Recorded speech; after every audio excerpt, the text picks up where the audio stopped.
الله الرحمن الرحيم ولكم في القصاص حياة يا أولي الألباب لعلكم تتقون كتب عليكم إذا حضر أحدكم الموت إن ترك خيرا الوصية للوالدين والأقربين بالمعروف حقا على المتقين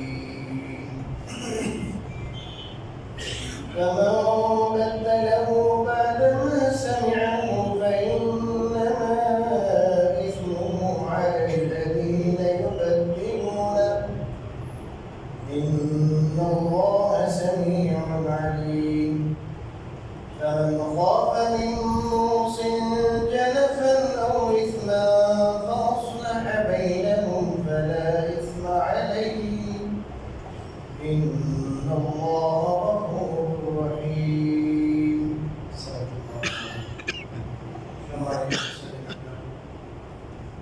আমি আপনাদের সামনে আজ ধারাবাহিক তাফসীরুল কুরআনের অংশ হিসেবে সূরাতুল বাকারা 179 থেকে 182তম আয়াত পর্যন্ত তেলাওয়াত করেছি। আমার তেলাওয়াতকৃত আয়াতের প্রথম আয়াতে আল্লাহ বলেন ওয়ালাকুম ফিল কিসাসি হায়াতুন, তোমাদের জন্য রয়েছে কিসাসের মধ্যে জীবন। ইয়া উলিল আলবাব, হে জ্ঞানীরা, লাআল্লাকুম তাত্তাকুন, যাতে তোমরা সাবধান হতে পারো। আয়াতের মোটামুটি ব্যাখ্যা তাফসীর আমরা গত সপ্তাহে করেছি। আজকে যেটা বলা সেটা করব। আল্লাহ রাব্বুল আলামিনের অবধারিত বিধান কোরআনে কারীমে বর্ণিত হয়েছে। এরপরও যদি কেউ এটাকে নৃশংসতা মনে করে, এটাকে যদি কেউ বলে নৃশংসতা, বর্তমান জামানার সাথে এটা ঠিক না, তাহলে এই লোকের ইমান থাকবে।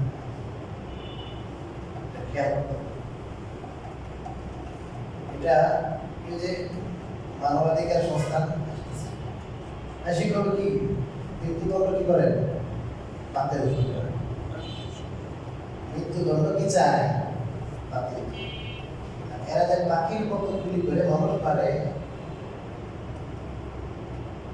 বিমান থেকে যে বোমা দিয়ে মানুষ মারে, দেশের পর দেশ, শহরের পর শহর বিরান করে দেয়, সব মানবতা থাকবে না। তোমাদের মানবাধিকার শুধু মুসলমানদের মধ্যে দেখো, কেমনে মুসলমানদেরকে মারা যায়। কাফেররা যে মানবাধিকার লঙ্ঘন করে, সমস্ত দুনিয়ার ইহুদি খ্রিস্টানরা যেভাবে, হিন্দুরা যেভাবে মানুষকে মারে, তখন তোমাদের মানবাধিকার যায় না।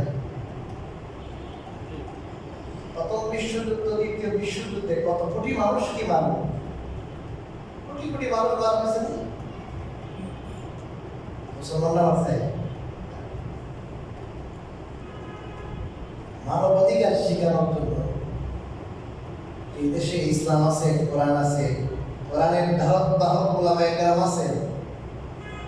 এখানে কেউ মানবাধিকার শিখাইতে আসে না। মানবতা, মানবাধিকার শিখিয়েছেন রাসূল করিম সাল্লাল্লাহু আলাইহি ওয়াসাল্লাম। মানবতার কথা, সর্বোচ্চ মানবতার কথা আছে কোরআন, সর্বোচ্চ মানবতা। মানুষ মানুষের জন্য, মানুষ মানুষের জন্য দয়াতুল হবে, রহম করম করবে। মানুষ তো শুধু কি না, কাফেরদের হক আছে। ইসলামী হুকুমত যেখানে এখানে যায় দেখে। যাই হোক, আমাদের সমাজে বহু মুসলমান আছে, এরাও মনে করে ডাইরেক্ট কল্যাণে চলতে কি করে দেয়, করে দেয়। এটা আসলে হৃদয় বিধান, এত নৃশংসতা ঠিক না, এরকম ধারণা আছে। কিন্তু এই ধারণার থেকে মানুষের এগুলো কি করে, সমালোচনা করে। এই জন্য সৌদি এখন বন্ধ করে দিচ্ছে এটাকে দেখা না করা। এটা একবারে কাটা পর্যন্ত ও দেখাবে, ওই জায়গাটা কি করবে না, দেখাবে না, কাটা হয়, কল্যাণ করানো হয়, কিন্তু ওই দৃশ্যটা এখন কি করা হয় না, দেখানো। অথচ কোরআনে আল্লাহ রাব্বুল আলামিন কিসাসের বিধান রেখেছে। এই আরেকটা হক হলো জেনা ব্যভিচারের হক। আল্লাহ বলেছেন ওয়াল ইয়াশহাদ আযাবাহুমা তাইফাতুম মিনাল মুমিনিন, মুমিনদের একটি জামাত এই ব্যভিচারকারী আর ব্যভিচারকারীর যে শাস্তি হবে এই শাস্তির জন্য সম্মুখে থেকে দেখে, দেখলে কি হবে, শিক্ষা হবে, দেখলে কি হবে, শিক্ষা। এই মানুষ নিঃসংসতা মনে করবে, মানবতার বিরোধী মনে করবে, এই জন্য এটা যত ভালো কম দাও আর শাস্তি কার্যকর করা হইলেও এটা দেখানো। মানুষ আসে, বহু মানুষ আসে, মানুষের উপস্থিত থেকে দেখে, কিন্তু এটা নেটে দেখাই পড়ে। আজকালকে আমাদের এই বিধান কার্যকর মুসলমান রাষ্ট্রে না করার কারণে একের পর এক হত্যা, এক দুইটা বিচার করেন, কার্যকর করে দেখবেন বিশ্বজিৎ হত্যা কবে হয়েছে, এখন আসামি কিন্তু আসে কোরআন হয়ে যায়, অর্থ হয়। আল্লাহ বলেন এই বিধান কেন, লাআল্লাকুম তাত্তাকুন, যাতে তোমরা সাবধান হতে পারো। কি হতে পারো? সাবধান। যাতে কি সাবধান হতে পারো। প্রতিশোধের আগুন জ্বললেই সাথে সাথে আরেকজনের পাল্লা উড়াই দিবে না। ও ভাই, যদি আমি এমন কাজ করি আমারও কিন্তু খবর আছে। এরপরে আল্লাহ রাব্বুল আলামিন আরেকটি বিধান বলতেছেন, কুতিবা আলাইকুম ইযা হাদারা আহাদাকুমুল মাউত ইন তারাকা খায়রা, তোমাদের উপর ফরজ করা হয়েছে যখন তোমাদের কারো কাছে মউত উপস্থিত হবে, সে যদি মাল ছেড়ে যায়। কি ফরজ করা হয়েছে? আল ওয়াসিয়াত, ওসিয়ত করা ফরজ করা হয়েছে। লিলওয়ালিদাইনি, মাতা পিতার জন্য, ওয়ালিদাইন মানে মাতা, ওয়াল আকরাবিন, আর নিকটাত্মীয়দের জন্য, বিল মারুফ মানে ন্যায়সঙ্গতভাবে, হাক্কান আলাল মুত্তাকিন, মুত্তাকিদের জন্য এই বিধান অবধারিত, অবশ্য পালনীয়। হাক্কান মানে অবশ্য পালনীয়, অবধারিত, তাদের জন্য যারা মুত্তাকি তাদের। এই আয়াতে আল্লাহ রাব্বুল আলামিন যখন কোনো মানুষ বুঝতে পারে যে আমার এখন মউত সন্নিকটে, আমি কি আর দুনিয়ায়,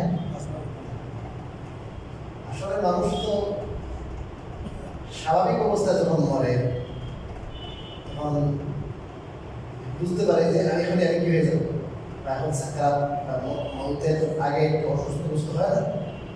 এখন তো এটা নিয়ে দেখা যায় হঠাৎ করে মানুষ কি হয়ে যেতেছে, স্টপ করতেছে, অ্যাক্সিডেন্ট। এটা স্বাভাবিকভাবে মানুষ যখন মরে কিছু আলামত থাকে, কিছু সে বুঝে যে এখন আমি তখন তার জন্য সে যখন দেখবে আমার মরাটার সম্ভাবনা বেশি, আমি এখন হয়তো বা, তার জন্য ওসিয়ত করা ফরজ। কার জন্য ওসিয়ত করবে? মাতা পিতার জন্য। কার জন্য ওসিয়ত করবে? নিকটাত্মীয়দের জন্য। এই বিধান এক সময় ছিল। কোন সময় ছিল? জাহিলি যুগের মধ্যে সন্তানেই শুধু মাল পাইত, মা বাবার মালের মধ্যে কোনো কিছু ছিল না অংশ। ছেলে মারা গেলে ছেলের যে কোনো পুরুষ যখন মারা যাবে তখন তার যে ছেলে সন্তান শুধু এরা পাবে, কন্যা সন্তানে পাবে না। এটা নীতি ছিল। কথা বুঝতে পারছেন? কন্যা সন্তানে শুধু কি সন্তান? ছেলে, আর মা বাবারও পাবে না। আল্লাহ রাব্বুল আলামিন প্রথমে আয়াত নাযিল করলেন না, এই আয়াত নাযিল করলেন যে তোমরা মরার আগে ওসিয়ত করে দেবে যে আমার মা বাবার এতটুকু, আমার সম্পত্তি এতটুকু মা বাবার, এবং অন্যান্য আত্মীয় যারা তাদেরকে এরা দিত না, আল্লাহ বলেন তাদের জন্য তোমরা কি করে দেবে? ওসিয়ত করে দেবে। যারা মুত্তাকি, আল্লাহকে ভয় করে, এদের জন্য এই বিধান অবধারিত। অত্যাবশ্যকীয়, অবশ্য পালনীয় বিধান। পরবর্তীতে আল্লাহ রাব্বুল আলামিন সূরা নিসার 11তম আয়াত নাযিল করলেন, ইউসিকুমুল্লাহু ফি আওলাদিকুম লিয-যাকারি মিসলু হাদ্দিল উনসায়াইন। বিরাট আয়াত। এই আয়াতে আল্লাহ রাব্বুল আলামিন যারা আত্মীয় মরার পরে তাদের মা বাবা ছেলে মেয়ে একবারে বেশি ঘনিষ্ঠ জন যারা ওয়ালিদের মধ্যে আল্লাহ রাব্বুল আলামিন একবারে বিস্তারিতভাবে এদের হক দিয়ে দিলেন। এই আয়াতকে বলা হয় আয়াতুল মিরাস, মিরাসের আয়াত। আল্লাহ তো নিজেই বর্ণনা করে দিলেন, নির্ধারিত করে দিলেন। অতএব ওসিয়তের মাধ্যমে নির্ধারণ করার দরকার। রাসূল কারীম সাল্লাল্লাহু আলাইহি ওয়াসাল্লাম এই ওসিয়তের আয়াত নাযিল হওয়ার পরে একটা ওয়াজ দিয়েছেন, বিদায়ের মতো বলছে যে যেহেতু আল্লাহ ওসিয়তের আয়াত নাযিল করেছেন, অতএব এখন এই ওসিয়তের না, মিরাসের আয়াত নাযিল করেছেন, অতএব আর ওসিয়ত নাই, ওটা মনসুখ হয়ে গেছে, রহিত হয়ে গেছে। তবে আরেক অংশে যে আল্লাহ বলেছেন এই আয়াতের আকরাবি, নিকটাত্মীয়, মুফাসসিরিনে কেরাম বলেছেন যে সমস্ত নিকটাত্মীয়ের হক মিরাসের আয়াতের মধ্যে নাই, খালাতো ভাইয়ের হক নাই। বুঝলেন না? এরকম কিছু আত্মীয় আছে যারা একেবারে ঘনিষ্ঠ না, ছেলে নাতি দাদা বাবা স্ত্রী এদের কথা আছে, আর কিছু কিছুদের কথা আছে, আর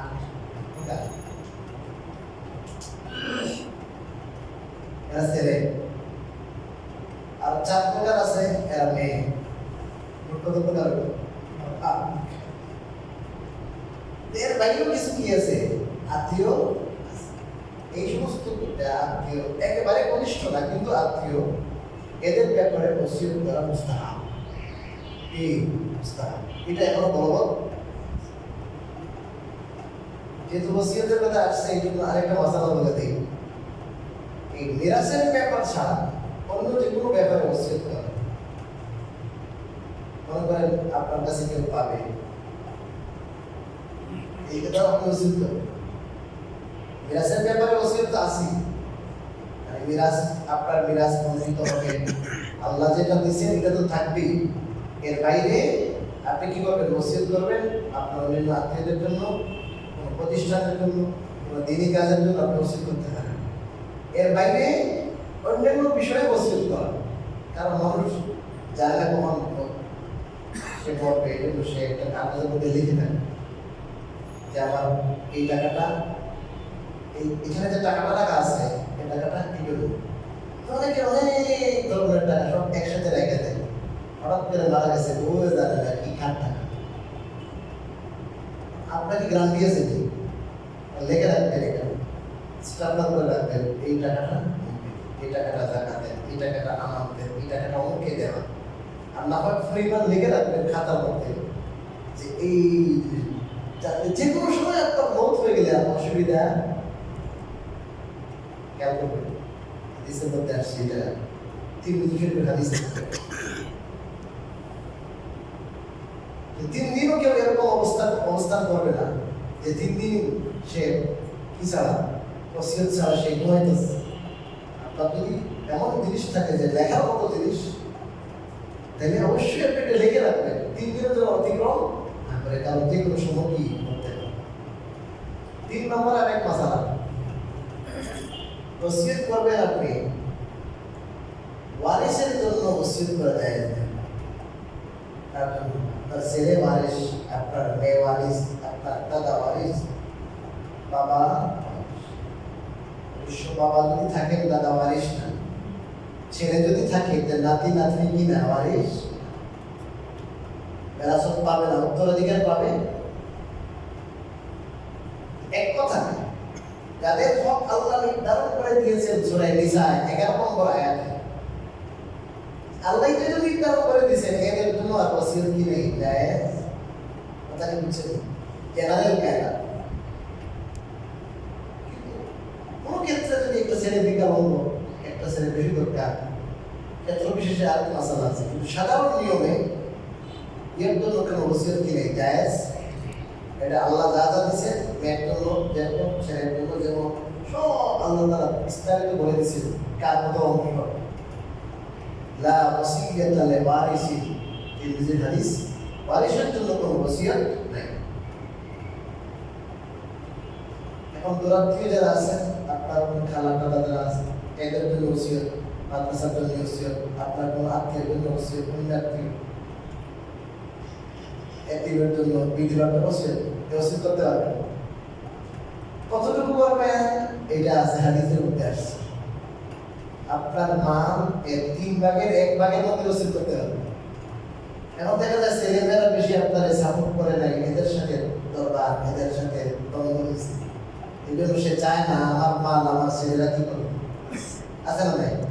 অনেক মানুষ যখন বুড়া হয়ে যায় তখন অনেক ছেলেরাই অনেক মেয়েরাই বিশেষ করে যে সমস্ত ছেলেমেয়েরা দিনই শিক্ষা কি করে নাই লাভ করে নাই, শুধু নিজের স্বার্থই বুঝে বাবার পিঠে থাকে, বাবার লেখাপড়া করে সব অতীত সব ভুলে যায় আর মা বাবা বেশি কেয়ার করে না। এই সমস্ত মা বাবা অতিষ্ঠ হইয়া যায় যে আমার মান সম্পদ দিবই আছে না। এখন যদি সে ওসিয়ত করে যে আমার ভাগ্নারে আমি সব কি করলাম বলেন না, আমার ভাগ্নারে আমার মালের অর্ধেক আমার কা ভাগ্নার, এটা জায়েজ নেই, এটা কি নাই। ছেলের জন্য মেয়ের জন্য যা আছে মেয়ের আছে আল্লাহ দিয়ে দিচ্ছে দিবেন না। বাকি আপনার দোষ, আপনি এদেরকে মানুষ বানাইলেন না কেন? এদেরকে তো আপনি উচ্চ শিক্ষিত পরে করতেন, আগে মানুষ বানাইতেন।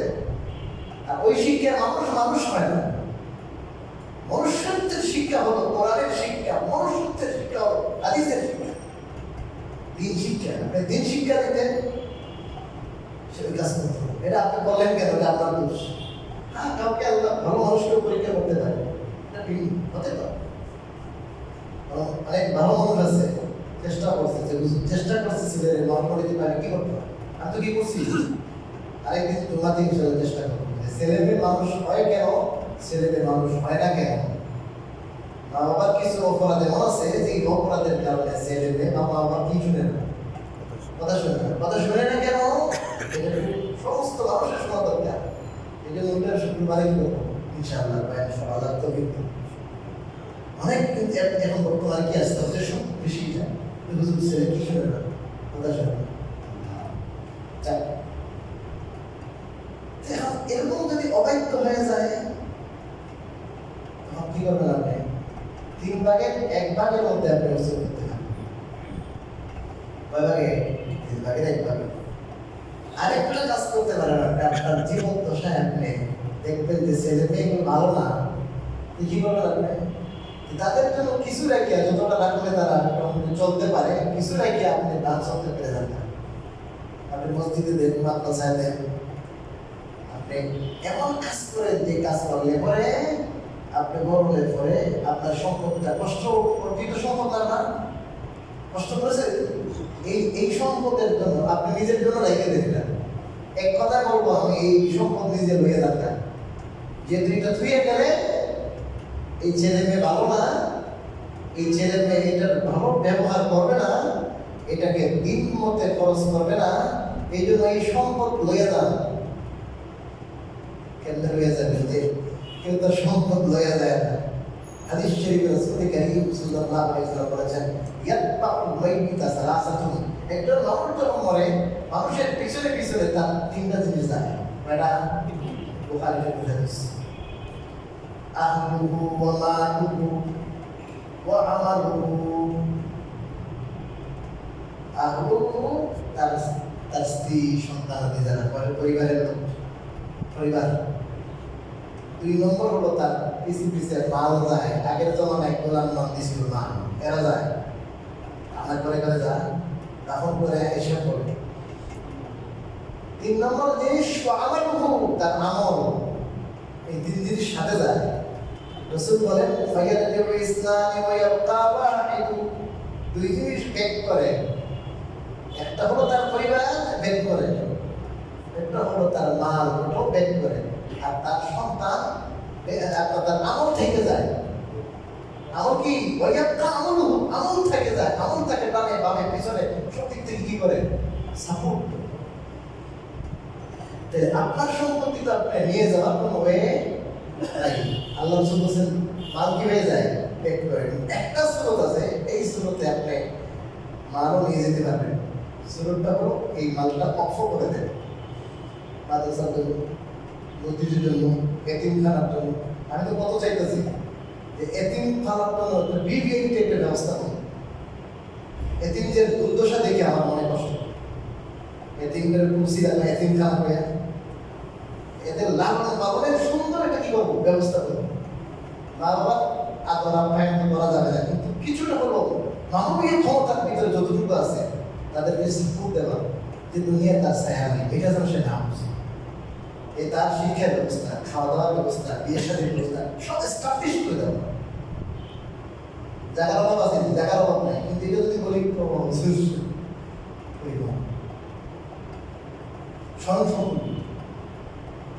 সুন্দর ব্যবস্থা, মাসালা থাকবে না, ঠিক আছে তোমার মায়ের ব্যবস্থা করে চিন্তা করতেছি, এগুলো নিয়ে চিন্তা করতে বিশ্বাস করে মানুষের কিভাবে উপকার করা যায়, মানুষের কিভাবে উপকার করা যায় এই চিন্তাটাই।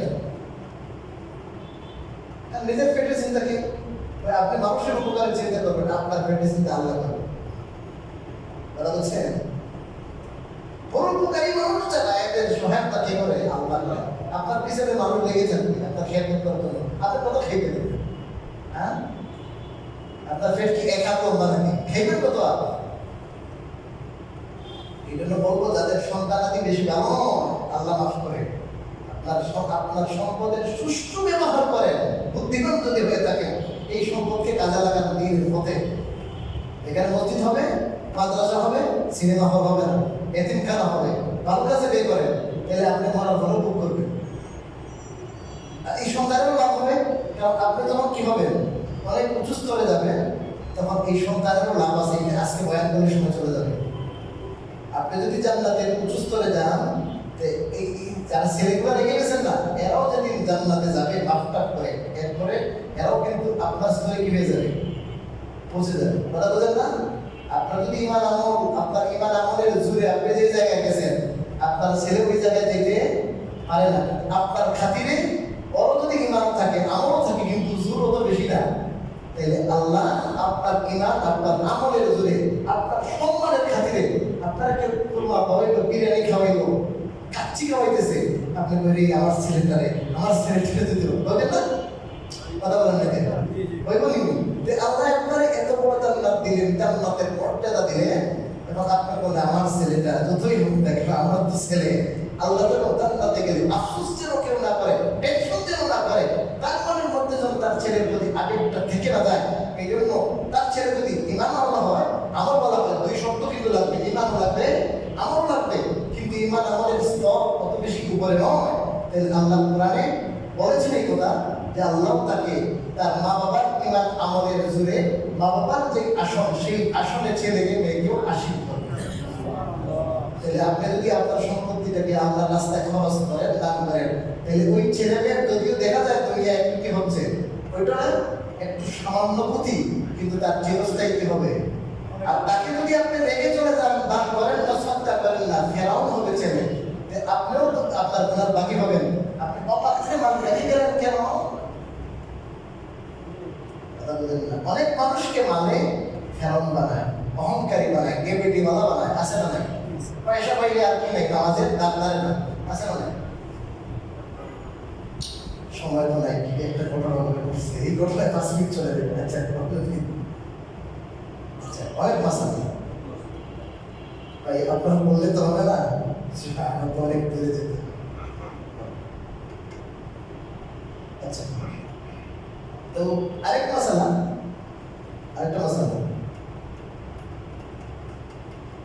আপনার সম্পত্তি আপনি ওসিয়ত করে যাবেন 3 ভাগের 1 ভাগের মধ্যে। এটা কার্যকর হবে কখন? এটা কার্যকর হবে 2 কাজের পরে। 5 কাজের পরে 2 কাজ। এক কাজ হলো আপনার মরণের পরে আপনার যে কাফন দাফন আছে না, কথা বলেন, কাফন দাফনের পয়সা লাগবে না? এই কাফন দাফনে যে কি লাগে, পয়সা লাগে, এই পয়সাটা বিয়োগ দিতে হবে। 2 নম্বর সুম্মা তুকজা দিয়ুনুহু মিন জামি'i মা বাকিয়া মিন মালিহি।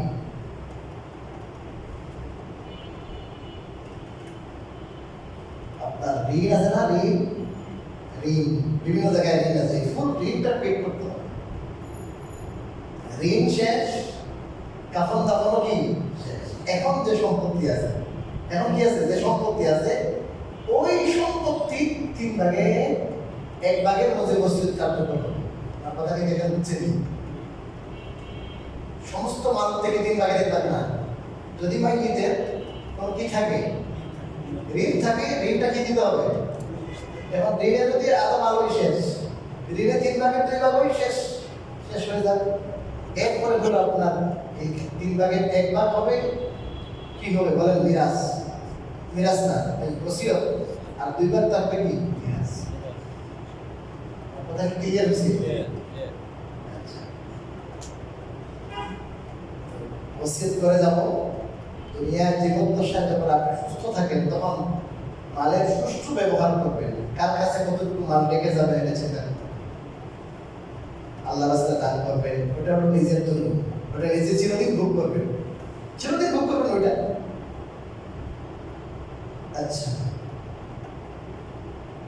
فمن بدله بعد ما سمعه فإنما إثمه على الذين يبدلونه।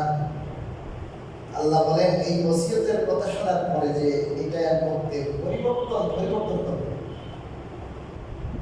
শুনছে না যে আমরা অমুকরে এত মাদ্রাসায় এত টাকা কইয়া দিছে, এখন মরণের ঘরে দেখা যায় শুনছে তো ছেলে কথা, ওই এখন সম্পদের মোহ ত্যাগ করতে পারে না, কয় না মাদ্রাসায় দিতাম না। ওই যে 1 বিঘা মাদ্রাসায় দিতে হয় না, 1 শতক 2 শতক দিয়ে বাকিটা খেয়াল রাখে। ওসিয়ত শোনার পরও মাইয়ের ওসিয়ত তার মালের মধ্যে 3 ভাগের 1 ভাগের মধ্যে কার্যকর করা যায়। আর যদি 3 ভাগের 1 ভাগ থেকে বেশি ওসিয়ত করে ফেলে, তাহলে মাসালা হলো তার দ্বারা জীবিত, যখন বারিশটা যখন জীবিত আছে, আপনিও জীবিত আছেন, আপনি অনুমতি রয়ে নেবেন, বাবারা তোমাদেরকে আল্লাহ তাআলা দিয়েছেন মাল, প্রত্যেকেই মোটামুটি স্বাবলম্বী আছে। এখন আমি একটা কথা বলি তোমাদের, এই অমুক এতিম অমুক বিধবা, আবার তোমাদের আমার একটা প্রেগনা আছে, একটা কথা উদাহরণ, এটা অনেক অভাবী। আমি চাইতেছি আমার মালের অর্ধেক এই কয়েকটা খাতে কি করবো দিয়ে দিই। শরীর তো অনুমোদন দেয় না, শরীর পেয়েছে কি বলেন না কেন, 3 ভাগে। এরা যদি স্বতঃস্ফূর্ত অনুমতি দেয় যে আপনার কোনো অসুবিধা নাই, আমাদের পক্ষ থেকে কোনো অসুবিধা নাই, এই অনুমতি সাপেক্ষে কি আছে,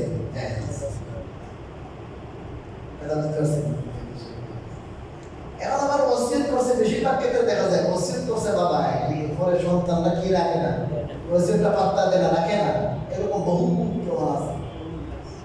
যাদের ব্যাপারে, বিশেষ করে যাদের ব্যাপারে ওসিয়ত করছে, এরা যদি দুর্বল হয়, এরা যদি কি হয়, দুর্বল হয়, এই মরা ভাবে এই লাশ দেখে এটা তো দেওয়া যায়।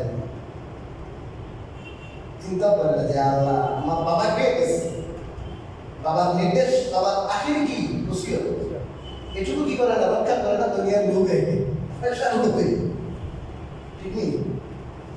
আল্লাহ বলেন ফাইন্নামা ইসমুহু আলাল্লাযীনা ইউবাদদিলুনা। এটা যদি পরিবর্তন করে, তাহলে যারা পরিবর্তন করবে, এই পরিবর্তনের অপরাধ গুনাহ তাদের উপরে। এই গুনাহ কাদের? যে ওসিয়ত করছে হেন না, যারা পরিবর্তন করছে এই গুনাহ কাদের হবে, তাদের হবে। ইন্নাল্লাহা সামিউন আলীম। নিশ্চয় আল্লাহ সর্বশ্রোতা, আল্লাহ সর্বজ্ঞাত।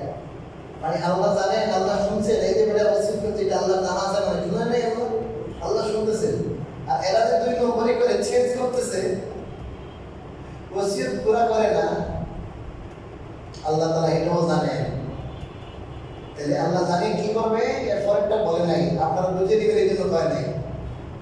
পরের কথাটা আসল। আল্লাহ কিন্তু সব জানেন, সব শুনেন। অর্থাৎ বাটপারি সিটারি যা করতেছো, 2 নম্বরই করতেছো, ওসিয়ত পূরণ করতেছো না। মালটা হলো বাবার মাল বাবা দিয়ে গেছে।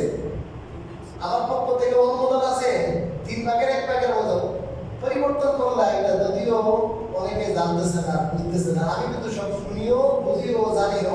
অর্থাৎ খবর আছে। কি আছে? খবর আছে। কি দিবেন? শাস্তি দিবেন। এই কথা বলেই পারতেন আল্লাহ বলেন আলিমুন। সব জায়গায় চলাচল করতে পারো, 2 নম্বরই করতে পারো, বাটপারি সিটারি করতে পারো। আমি যদি সব শুনি, সব জানি, অর্থাৎ আমি উচিত কি করবো? যা অতএব খবরদার এই বাটপারি সিটারি করিও না। তোমার আব্বা যে ওসিয়ত করেছে, ওসিয়তের মধ্যে কোনো ধরনের পরিবর্তন করবে তো। এটা হলো আয়াতের মর্ম।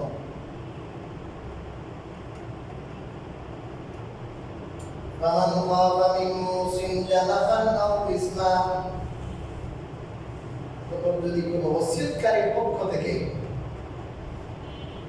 কেউ যদি ভয় করে, পক্ষপাতিত্বের ভয়। জানাফান মানে কি? পক্ষপাতিত্বের ভয়। যে বেটা ওসিয়ত করতেছে, পক্ষপাতিত্ব করতেছে। আও ইসমা, অথবা অন্য কোনো অপরাধে। ফাসলাহা বাইনাহুম। আর এখানে মাঝখানে একটা লোক আসছে, ঢুকে সেই 2 এর মধ্যে কি করে দিছে? সোলা করে দিছে, সন্ধি করে দিছে, মিটপাট করে দিছে। তাহলে ইসমা নাই, তো তার উপর কোনো গুনাহ নাই। মানে আল্লাহ বলছে না যে চেঞ্জ করা যাবে না, বদলাবদলি করা যাবে না। এখন দেখা যায় ওসিয়ত যে করছে সেই অতিরঞ্জন করছে, সে মানবন্ধন। এখন উনি মাঝখানে একটা লোক এসে বলবে, ভাই তোমার ব্যাপারে তো তোমার মন্দি কি করছে? ওসিয়ত করছে না? আর ওয়ারিশকে বলবে যে ভাই আপনার বাবা যদি করছে, এটা করছে। মাঝখানে একটা কথা আসে, যদিও আপনার বাবা এবং করছে, এটা সীমাকে কি করে করছে? লঙ্ঘন করছে, একটা পক্ষপাতিত্ব করছে। আমরা আসলে মীমাংসা করি। মীমাংসা করলে তো কিছু কম বেশি হবে কিনা বলেন? বাবা যেটা দিয়ে গেছে এটা তো থাকবো না, পরিবর্তন তো হইলই। পরিবর্তন যদি করে শোনার জন্য, পরিবর্তন স্বার্থের জন্য, পরিবর্তন সেই পক্ষপাতিত্ব করেছে, যে ওসিয়ত করেছে, হ্যাঁ দোষ। অতএব যদি এই দোষটাকে ঠিকঠাক করার জন্য, মীমাংসার জন্য যদি কি করা হয়, চেঞ্জ করা হয়, কোনো গুনাহ। ইন্নাল্লাহা গাফুরুর রাহিম। আল্লাহ তাআলা কি? আর অনেক কথা ছিল, সময় তো শেষ হয়ে গেল। আল্লাহ রাব্বুল আলামিন বুঝার। আমিন।